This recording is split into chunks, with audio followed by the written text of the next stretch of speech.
सामने हो मंजिल तो रास्ता न मोड़ना, जो भी मन में हो वो सपना न तोड़ना। कदम कदम पे मिलेगी मुश्किलें आपको, बस सितारे चुनने के लिए कभी ज़मीन मत छोड़ना। एक बार फिर से माँ कोचिंग क्लासेस में आपका हार्दिक स्वागत है। और GK REET exam 2021 GK super 30 question का जो हमारा सीरीज चल रही थी उसमें आज हमारा 5वां लेक्चर है। तो आप हमारे चैनल पर नए हो तो हमारे चैनल को सब्सक्राइब जरूर करना, शेयर करना, कमेंट्स करना और अधिक से अधिक बच्चों तक इसको फैला दो, जिससे कि इसका लाभ सभी बच्चे प्राप्त कर सके। तो आज हमारा जो प्रथम क्वेश्चन है वो देखो। तो आज हमारा जो पहला क्वेश्चन है, राज्य सरकार राजस्थान रत्न पुरस्कार कब से प्रारंभ करेगी? वर्ष 2020 से 21, वर्ष 2021 से 22, जनवरी 2021 से 2 अक्टूबर 2020 से। तो इसका जो आपका सही आंसर है वो है 1 नंबर, वर्ष 2020 और 21 में। राज्य के नागरिकों को, जो राज्य के जो नागरिक होते हैं उनकी अगर उल्लेखनीय सेवाएं और अविस्मरणीय अगर कोई योगदान होता है उसके लिए राज्य का सर्वोच्च पुरस्कार है, राज्य का आपका सर्वोच्च पुरस्कार जो माना जाता है, सर्वोच्च पुरस्कार, ये राज्य का सर्वोच्च पुरस्कार है जिसको राजस्थान रत्न पुरस्कार के नाम से जाना जाता है।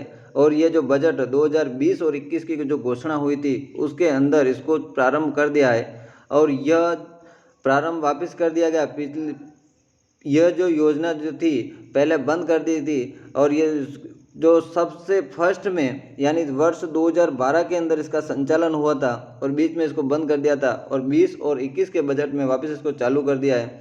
और 2012 के अंदर प्रथम जो पुरस्कार जो मिले हैं जिसमें श्री कन्हैयालाल सेठिया, कोमल कोठारी, विजयनाथ देथा, विश्व मोहन भट्ट, गज़ल गायक जो थे जगजीवन सिंह, अल्लाह जिल्लाबाई जिनको मांड की गायिका भी बोलते हैं, और लक्ष्मी कुमारी चुंडावत, ये जो सभी हैं इनको प्रथम राजस्थान रत्न पुरस्कार से नवाजा गया है। ये भी आपको ध्यान रखना है। नेक्स्ट क्वेश्चन अपन पढ़ते हैं, राजस्थान का मिनी खजुराहो किस ऐतिहासिक इमारत को कहा जाता है? बहुत अच्छा क्वेश्चन है। कल मैंने आपको वागड़ का खजुराहो के बारे में बात की थी।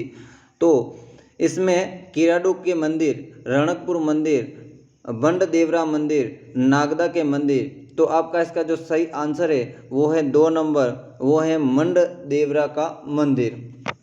और ये जो मंड देवरा का जो मंदिर है वो है शिव मंदिर है। एक तो आपको ध्यान रखना ये जो मंदिर है वो कौन सा है? शिव मंदिर है। और ये जो जिला है वो है 12 जिला, 12 जिले में भी अगर आपको बोल दिए तो रामगढ़। मंदिर आपका कौन सा है? शिव मंदिर। जिला है आपका 12 और क्षेत्र जो जगह है वो है रामगढ़ में स्थित है। और अगर इसके निर्माण की अगर बात की जाए तो इसका निर्माण जो हुआ है 10वीं शताब्दी में हुआ है और जो निर्माण करता है वो है मेदवंशीय राजा जो थे वो हैं मलय वर्मा। मेदवंशीय राजा थे मलय वर्मा ने इसका निर्माण करवाया था। और इसी को राजस्थान का खजुराहो या मिनी खजुराहो बोलते हैं। राजस्थान का जो मिनी खजुराहो है वो है बंड देवरा का मंदिर। और जो वागड़ का जो खजुराहो मैंने कल आपको बताया था, अगले जो पीछे वाला जो सेशन है वो अगर आपने नहीं देखा है तो उस सेशन को जरूर देखना। उसमें मैंने बताया था अर्थुना के अंदर जो मंदिर बने हुए हैं वो वागड़ के खजुराहो के नाम से प्रसिद्ध हैं। नेक्स्ट क्वेश्चन आपका आता है, राजस्थान के किन जिलों की सीमा 2 राज्यों से मिलती है? राजस्थान के ऐसे कौन कौन से जिले हैं जिनकी जो सीमा है 2 राज्यों से मिल रही है? हनुमानगढ़, धौलपुर, भरतपुर, बांसवाड़ा और उक्त सभी। तो आपका इसका जो तीसरे का जो आंसर है वो है सभी। अगर मैं हनुमानगढ़ की बात करूं तो हनुमानगढ़ जो मिलते हैं वो पंजाब और हरियाणा। हनुमानगढ़ जो मिल रहा है वो किस किस से मिल रहा है? पंजाब और हरियाणा से मिलता है। और उसके बाद में अगर मैं धौलपुर की मैं बात करूं तो धौलपुर जो मिलता है यूपी और एमपी से, उत्तर प्रदेश और मध्य प्रदेश से। और अगर मैं आगे आपके बात की जा रही है भरतपुर की, अगर भरतपुर की बात करें तो वह जो मिलता है हरियाणा जो है वो, और उसके बाद में यूपी से मिलती है इसकी सीमा। और उसके साथ और जो अपने बचा है बांसवाड़ा, और बांसवाड़ा की अगर मैं बात करूं तो वो मिलती है एमपी और गुजरात से, एमपी और गुजरात से मिलती है। तो ये उक्त सभी जो हैं दो दो जिलों से इनकी सीमाएं मिलती है। तो पहला जो हनुमानगढ़ दो दो जिलों से नहीं सॉरी राज्यों से मिलती है। हनुमानगढ़ जिला पंजाब हरियाणा, धौलपुर जिला यूपी एमपी, भरतपुर जो है हरियाणा और यूपी, बांसवाड़ा जो है एमपी और गुजरात से मिलती है। नेक्स्ट क्वेश्चन आपका है नदी व संबंधित जिले का कौन सा युग्म असंगत है? रूपारेल, अलवर भरतपुर, चंद्र भागा, राजसमंद भीलवाड़ा, कांतली झालावाड़, लूणी जोधपुर। तो आपका इसका जो सही आंसर है वो है 3 नंबर कांतली झालावाड़। ये आपका गलत है, यानी रूपारेल जो है वो नदी जो है अलवर जिला, अलवर और भरतपुर सही है। चंद्र भागा जो है राजसमंद भीलवाड़ा ये भी सही है। लूणी जो नदी है जोधपुर ये भी सही है। लेकिन जो कांतली की जो बात की जा रही है, कांतली जो नदी जो है वो खंडेला की पहाड़ियों से निकलती है। कहाँ से निकलती है? खंडेला की जो पहाड़ियाँ हैं उन पहाड़ियों से ये निकलती है। और पहाड़ियों से निकलकर खंडेला की जो पहाड़ियाँ हैं वो हैं आपके सीकर के अंदर। कहाँ हैं? सीकर के अंदर है। वहाँ से निकलती हुई ये झुंझुनू में जाती है, झुंझुनू में जाती है। और झुंझुनू में जाती हुई बहती हुई ये चूरू की सीमा पर जाकर क्या हो जाती है? विलुप्त हो जाती है। ये भी आपको ध्यान रखना है। नेक्स्ट क्वेश्चन आपका आता है निम्न में से कौन सा उपाय मिट्टी अपवर्तन रोकने का नहीं है? वृक्षारोपण और फसलों को हेरफेर कर बोना, डाल भूमि पर कट्टूर कृषि को बढ़ावा देना, मैदानी क्षेत्रों में टेढ़ी मेढ़ी पद्धति से खेती करना, अत्यधिक पशुचारण। तो आपका इसका जो सही आंसर है वो है आपका 4 नंबर अत्यधिक पशुचारण से। नेक्स्ट क्वेश्चन आपका आता है राज्य में ग्रामीण क्षेत्रों में पंचायती राज्य व्यवस्था त्रिस्तरीय है, जबकि शहरी जो स्थानीय स्वशासन व्यवस्था कौन स्तर पर बनाई गई है? तो आपका इसका जो सही आंसर है वो है 1 नंबर, वो सिर्फ एक स्तर पर बनाई गई है।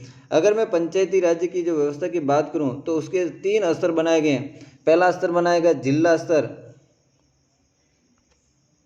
पहला बनाया गया आपका जिला स्तर के ऊपर, जिला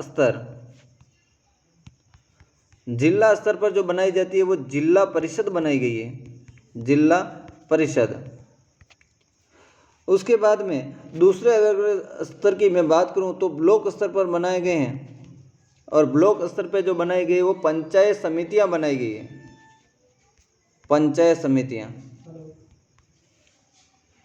और उसके बाद में अगर ग्राम स्तर की बात करी जाए तो ग्राम पंचायतें बनाई गई है। और मेट्रोपोलियन जो शहर है वहाँ पर महानगर निगम, और 5 लाख से अगर ज़्यादा की आबादी है वहाँ नगर निगम, 1 लाख से 5 लाख की आबादी है वहाँ नगर परिषद, और छोटे शहरों में नगर पालिकाओं का निर्माण किया गया है। ओके, आपका नेक्स्ट क्वेश्चन है राज्य विधानमंडल द्वारा पारित विधेयक तब तक कानून का रूप नहीं ले सकता जब तक कि उस पर राज्यपाल हस्ताक्षर न करे, मंत्रिपरिषद उसे स्वीकृति न दे, राष्ट्रपति को स्वीकृति प्राप्त न हो जाए, विधानसभा अध्यक्ष की सहमति प्राप्त न हो जाए। तो आपका इसका जो सही आंसर है वो है राज्यपाल हस्ताक्षर जब तक नहीं करेगा तब तक कोई भी राज्य के अंदर कानून पारित नहीं होगा। अगर सेंट्रल की बात करें तो जो राष्ट्रपति जो होते हैं वो जब तक सिग्नेचर नहीं करते तब तक वह कोई कानून पारित नहीं होता है। नेक्स्ट क्वेश्चन आता है राजस्थान में वह राज्यपाल जिनके इस पद पर रहते हुए राज्य में राष्ट्रपति शासन लगाया गया और बाद में उन्हीं के कार्यकाल में ही राज्य में राष्ट्रपति शासन को हटा दिया गया। तो पहला है श्री रघुकुल तिलक, श्री एम चेन्ना रेड्डी, प्रोफेसर देवी प्रसाद चट्टोपाध्याय और श्री संपूर्णानंद। तो आपका इसका जो सही आंसर है 8वें का वो है आपका 1 नंबर श्री रघुकुल तिलक। और इनका जो इनके कार्यकाल जो लगा वो 17/2/1980 से लगाकर राष्ट्रपति जो शासन लगा था 5/6/1980 तक लगाया गया था।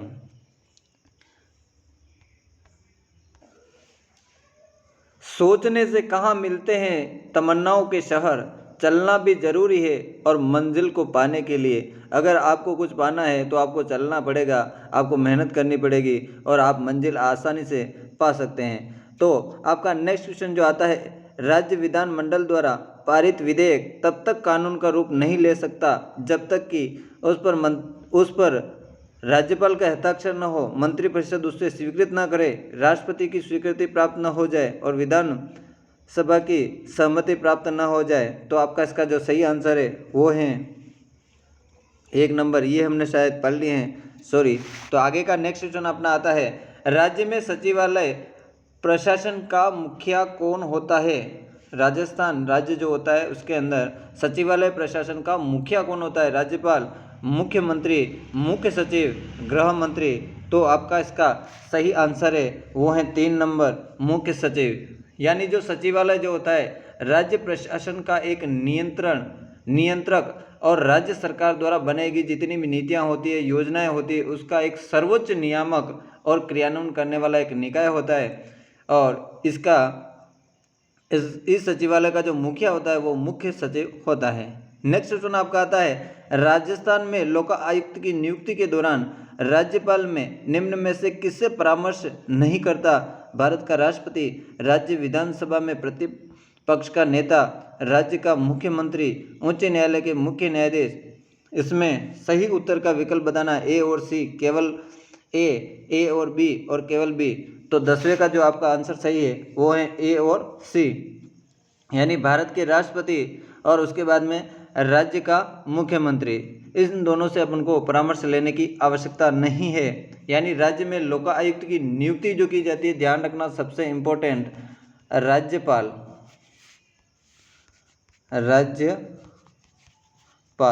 यानी राज्य में लोकायुक्त की जो नियुक्ति की जाती है वो राज्यपाल के द्वारा राज्य विधानसभा में विपक्ष के नेता, और दूसरा है राज्य उच्च न्यायालय के मुख्य न्यायाधीश की परामर्श के आधार पर की जाती है। इसमें इस हेतु राज्यपाल को न तो राष्ट्रपति की स्वीकृत परामर्श लेना पड़ता है और न ही मुख्यमंत्री का परामर्श लेना पड़ता है। नेक्स्ट क्वेश्चन आपका आता है, झुंझुनू में स्थित खेतड़ी महल जो है किस शासक की देन है? राव खेता, भोपाल सिंह, जगमाल सिंह और मोहम्मद खां। तो आपका इसका जो सही आंसर है वो है भोपाल सिंह। यानी खेतड़ी के जो महाराजा थे वो है भोपाल सिंह। भोपाल जो सिंह है, खेतड़ी के जो महाराजा भोपाल सिंह, खेतड़ी के जो महाराजा है भोपाल सिंह, वो के द्वारा झुंझुनू में अपने ग्रीष्म अवकाश के हेतु उन्होंने अनेक खिड़कियां और झरोकों से युक्त बनाए थे और बनाए गए इस बहुमंजिले महल को राजस्थान का दूसरा हवा महल कहा जाता है। यानी खेतड़ी के महल को ध्यान रखना, बहुत इंपॉर्टेंट प्रश्न है। राजस्थान का दूसरा हवा महल,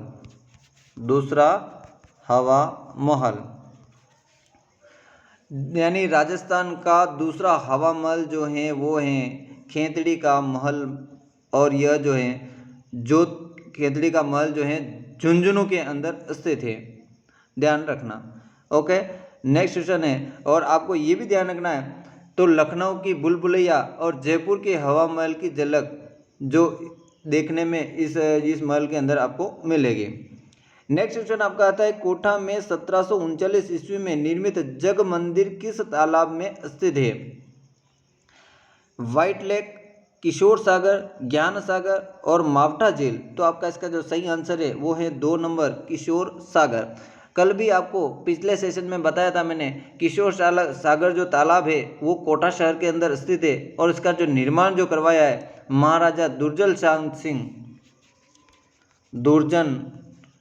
सिंह, इसका निर्माण कराया दुर्जन शाल सिंह, हाड़ा की जो दुर्जन शाल सिंह हाड़ा की रानी और मेवाड़ महाराणा संग्राम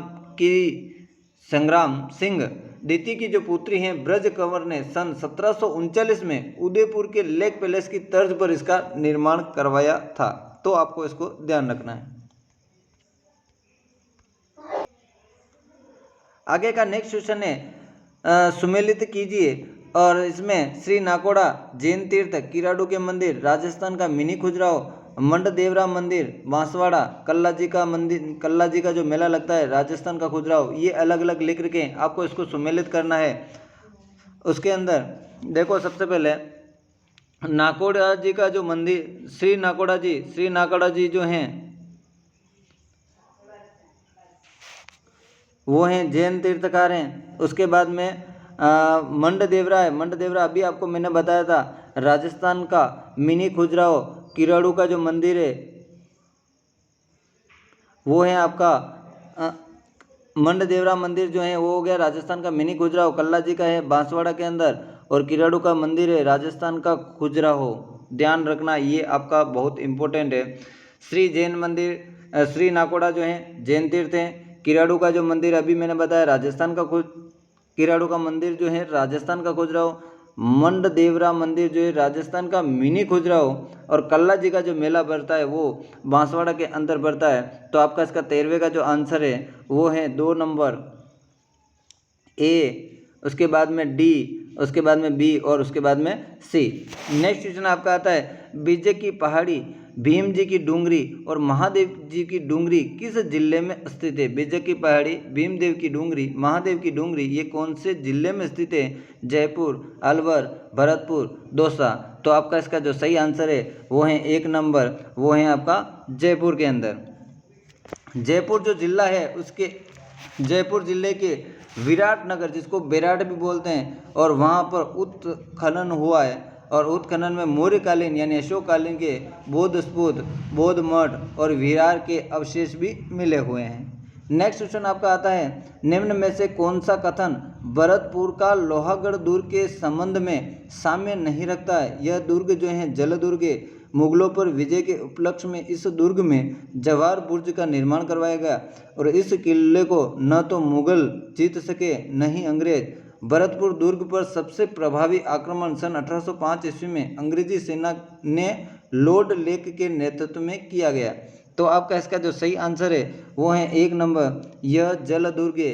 ये आपका आंसर गलत है, वरना ये तीनों ही आंसर आपके सही हैं। ये जो है मुगलों के ऊपर अगर इनकी विजय हुई उसके उपलक्ष्य में यहाँ पर जवाहर बुर्ज का निर्माण कराया, और उसके बाद में इस किले को न तो मुगल जीते और न ही अंग्रेज जीते। और तीसरा है भरतपुर दुर्ग पर सबसे प्रभावी जो आक्रमण 1805 ईस्वी में अंग्रेजी सेना ने लॉर्ड लेक के नेतृत्व में किया था। तो इसमें ये जल दुर्ग नहीं है, और ये जो दुर्ग हैं वो पारिक दुर्ग हैं। ये पारिक दुर्ग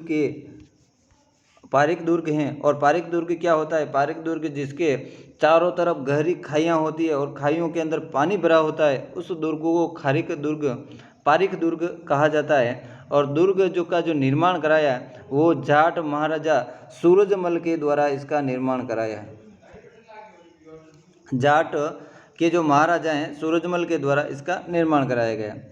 आपका नेक्स्ट क्वेश्चन आता है मेवाड़ के वीर सेनापति जयमल एवं भत्ता किस युद्ध में देश के लिए शहीद हो गए थे? 1567 ईस्वी के बादशाह अकबर और महाराणा उदय सिंह के मध्य युद्ध में, 1576 में हुए हल्दी घाटी युद्ध में, 1534 ईस्वी में गुजरात के सुल्तान बहादुर शाह के साथ हुए युद्ध में, और 1582 ईस्वी में दिवेर के युद्ध में। तो आपका इसका सही आंसर है वो है 1 नंबर, 1567 के बादशाह अकबर और महाराणा उदय सिंह के मध्य जो युद्ध हुआ था उस समय यह शहीद हो गए थे, यानी 1567 और 68 के अंदर। तो जो चित्तौड़गढ़ था इसके अंदर जयमल राठौड़ और रावल पत्ता जो हैं की वीरता से अकबर जो प्रभावित होकर उन्होंने इन वीरों की हाथी पर सवार प्रतिमाओं को चित्तौड़गढ़ के जो किला है उसके ऊपर, वहाँ पर किले के द्वार के ऊपर स्थापित कर दिया था। और चित्तौड़ के अंदर तीसरा साका माना जाता है उस समय, और जो प्रथम साका हुआ है वो हुआ है आपका इसी किले के अंदर 1303 में, और उसके बाद में दूसरा जो साका हुआ है वो 1534 से 35 के अंदर हुआ है। नेक्स्ट क्वेश्चन आपका आता है वो है निम्न में से कौन सा युग्म असंगत है? घटियाला के शिलालेख सोम, चाकसू की प्रशस्ति कर्णिक, चाटसू की प्रशस्ति जो है कर्णिक, और उसके बाद में बिजोलिया शिलालेख गुणभद्र और लुणवसीय और नेमिनाथ जो हैं मंदिर की प्रशस्ति सोमेश्वर मंदिर। तो आपका इसका जो सही आंसर है 17वें का जो आपका सही आंसर है वो है 1 नंबर, वो है आपका गटियाला के जो शिलालेख है सोम, ये आपका गलत है। चाटसू की जो प्रशस्ति है कर्णिक, ये सही है। बिजोलिया शिलालेख जो है गुणभद्र, ये भी सही है। लूणवसीय और नेमिनाथ जो है सोमेश्वर का लूणवसीय और नेमिनाथ मंदिर की प्रशस्ति, ये आपका सोमेश्वर, ये आपका सही है। तो आपका इसमें घटियाला का जो शिलालेख है वो गलत है। और घटियाला का जो शिलालेख है वो जोधपुर के पास घटियाला में एक स्तंभ पर उत्कीर्ण, घटियाला शिलालेख का जो रचिता है वो है मृग, और इसके उत्कीर्णकर्ता जो थे वो उत्कीर्णकर्ता हैं कृष्णेश्वर। ये ध्यान रखना। इस शिलालेख के जो रचिता है ध्यान रखना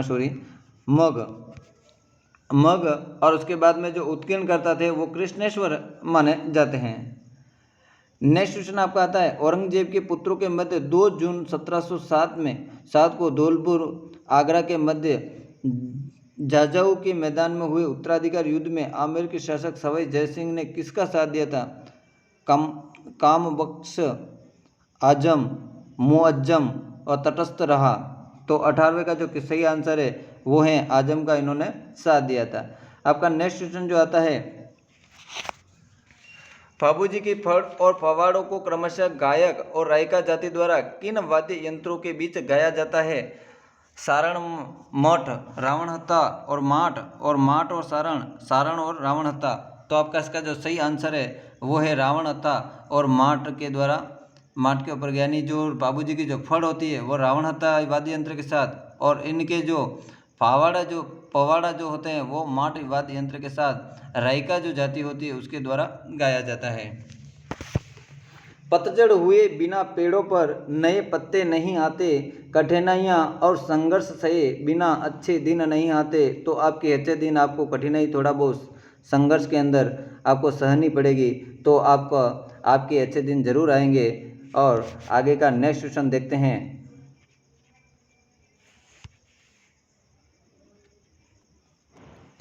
नेक्स्ट क्वेश्चन आता है, जम्बेश्वर जी की वाणी निम्न में से क्या जम्बेश्वर जी की वाणी को निम्न में से क्या कहा जाता है? गुणवाणी, शब्द वाणी, वेद वाणी और उक्त सभी। तो आपका इसका जो सही आंसर है वो है 4 नंबर, उक्त सभी। इसको गुणवाणी भी बोलते हैं, शब्द वाणी भी बोलते हैं और वेद वाणी भी कहा जाता है। और ध्यान रखना, जम्बेश्वर जी हैं जो विष्णुई संप्रदाय के प्रवर्तक माने जाते हैं, और उन्होंने 29 नियम बना रखे हैं अपने अनुयायियों के लिए।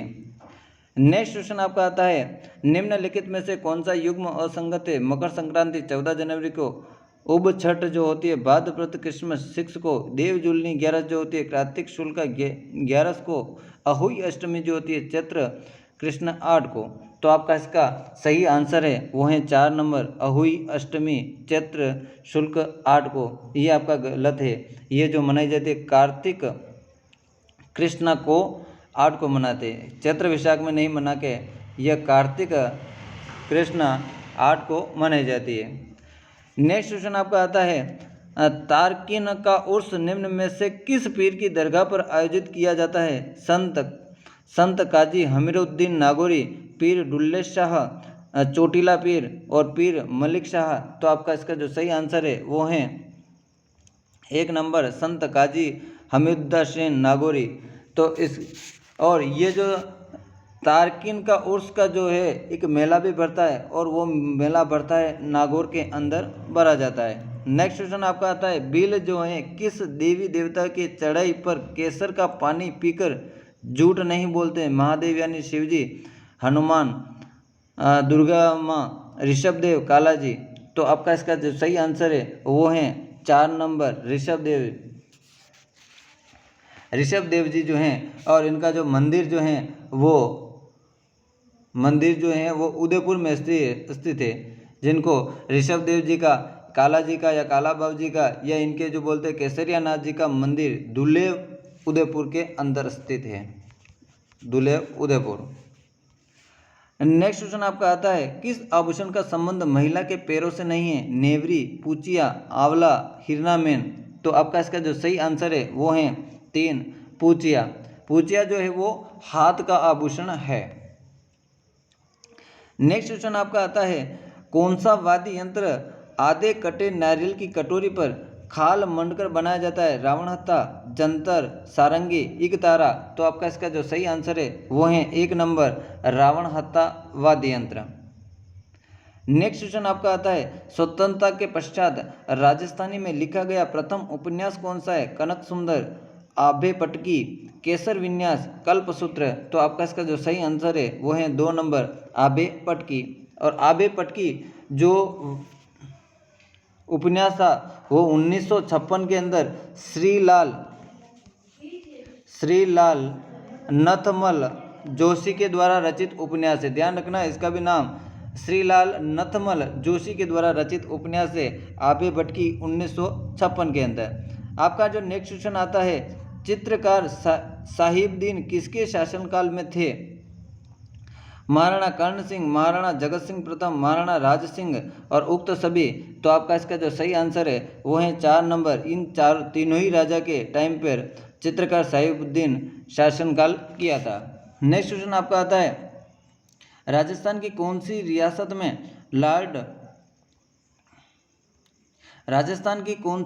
में लॉर्ड होल्डिंग्स द्वारा प्रारंभ की गई आश्रित फार्चिक की नीति तहत 1817 में अंग्रेजों से सर्वप्रथम विस्तृत एवं प्रभावी संधि कर राज्य की स्वतंत्रता गिरवी रख दी थी? अलवर, भरतपुर, जयपुर, कोटा। तो आपका इसका जो सही आंसर है वो है 4 नंबर कोटा को। यानी 26 दिसंबर 1817 को झाला जालिम सिंह द्वारा कोटा राज्य के अंदर संधि कर दी थी। तो वहाँ पर थे जालिम सिंह के द्वारा कोटा के अंदर संधि कर ली थी। नेक्स्ट क्वेश्चन आता है, जोधपुर प्रजा मंडल की स्थापना कब हुई थी? वर्ष 1934 में, जनवरी 1935 में, वर्ष 1936 में, मार्च 1936 में। तो आपका इसका जो सही आंसर है वो है 1 नंबर मार्च 1934 के अंदर। और इसकी जो इस जोधपुर प्रजामंडल की स्थापना करने वाले जो थे वो थे भंवरलाल सर्राफ और इनके मंत्री जो थे अभय जैन। इनके टाइम पे जो मंत्री थे वो थे अभय जैन। और अन्य स्थापनाकर्ता जो थे रणछोड़ दास घट्टानी और पुरुषोत्तम मेहर माने जाते हैं। क्यों डरे कि जिंदगी में क्या होगा? क्यों डरे कि जिंदगी में क्या होगा? हर वक्त क्यों सोचे कि बुरा होगा? बढ़ते रहें बस मंजिलों की ओर, बढ़ते रहें बस मंजिलों की ओर। हमें कुछ मिले ना मिले, तजुर्बा तो नया होगा। आप जो पढ़े करोगे वो आपकी बेबुनियाद नहीं जाएगी, कभी न कभी उसका आपको प्रॉफिट ज़रूर मिलेगा। और आगे का नेक्स्ट क्वेश्चन देखते हैं। जोधपुर से प्रकाशित होने वाला पहला साप्ताहिक समाचार पत्र जिसका संपादन अचलेश्वर प्रसाद शर्मा ने किया था? अखंड भारत, आगी बाण, प्रजा सेवक और युगांतर। तो आपका इसका सही आंसर है वो है अखंड भारत का। जो आपका अखंड भारत है। तो आज का अपना जो सेशन है ये वाला जो पूरा होता है। और ये जो हमारा सेशन आपको लेक्चर जो है वो कैसा लगा कमेंट्स में ज़रूर बताना। और हमारा सेशन आपको अच्छा लगा तो कमेंट्स करना, शेयर करना और हमारे चैनल को सब्सक्राइब ज़रूर करना। ओके, धन्यवाद।